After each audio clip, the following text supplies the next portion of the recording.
অর্থাৎ রাসূলুল্লাহ বলছেন কোন ব্যক্তি যদি প্রত্যেক মাসে 3টি করে রোজা রাখে, এই 3টি রোজা রাখার কারণে গোটা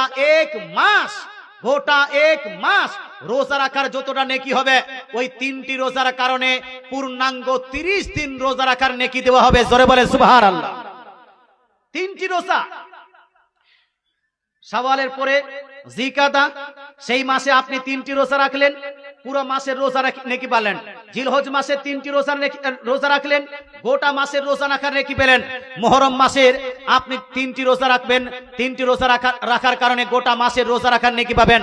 তবে 3টি রোজা যারা রাখবে তাদের জন্য উল্লেখযোগ্য বিষয় হলো এই 3টি রোজা চাঁদকে দেখে চাঁদের 13 তারিখ, চাঁদের 14 তারিখ আর চাঁদের 15 তারিখ রাখতে হবে। চাঁদের 13, চাঁদের 14, চাঁদের 15 তারিখ রাখতে হবে।